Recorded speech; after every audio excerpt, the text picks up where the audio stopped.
Start. কখনো কখনো মনে হয় কেউ কাউকে ভালোবাসে না। না হলে আপনারাই বলুন না, ভালোবাসা যদি থাকতো তাহলে কেন বাবা মার কাছে প্রিয় সন্তান বলে আলাদা একটা ভাগ হয়? কেন বাবা মায়েরা সন্তানদের মধ্যে ভেদাভেদ করেন? সবাই যদি ভালোবাসে তাহলে বিশ্বাসঘাতক বন্ধু, পিঠে ছুরি বসানো আত্মীয়, এরা তাহলে কারা? মঙ্গল গ্রহের প্রাণী? ভালোবাসা যদি হতো তাহলে প্রেমে ঠকতে হয় কেন?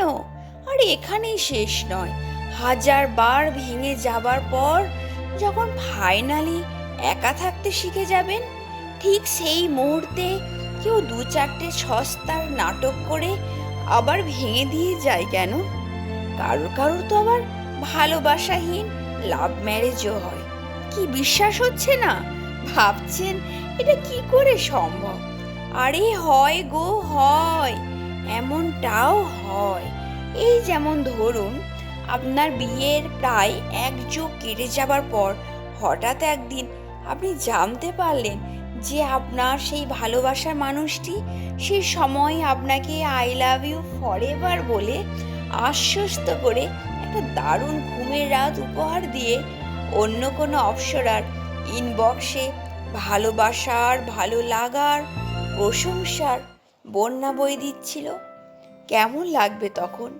বিশ্বাস করতে ইচ্ছা করবে তখনকার সেই কথাগুলো? আর সেই মাখো মাখো প্রেমের স্মৃতি রোমন্থন করে নিজেকে চার্জ করতে পারবেন? আর সেই মানুষটিকে আপনি ভালোবেসে বিয়ে করেছেন, বা সে আপনাকে ভালোবেসেই বিয়েটা করেছিল, এই কথাটা বিশ্বাস করতে মন চাইবে? সব কেমন ঝাপসা হয়ে যাবে না তো?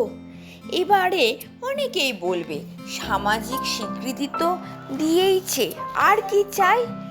না মশাই, ভালোবাসা অত সস্তা নয় যে কিছু মানুষ ডেকে খাইয়ে একজনের স্মৃতি রাঙিয়ে দিলেই ভালোবাসা হয়ে যায় না।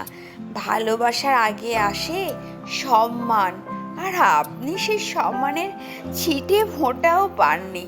যদি পেতেন তাহলে আপনার ভালোবাসার মানুষটি অন্যের ইনবক্সে ভালোবাসার ঝড় বইয়ে দিত না। সম্মান কোনো সামাজিক স্বীকৃতি কিংবা দামি দামি জামা কাপড়, জুয়েলারি ইত্যাদি দিয়ে মাপা যায় না। এগুলো তো ভালোবাসার প্রচার মাত্র। তাছাড়া ভালোবাসা যদি সত্যিই হতো তাহলে অশীতিপর কোনো বৃদ্ধকে এটা কেন শুনতে হয়, বুড়োটা সালা মরেও না?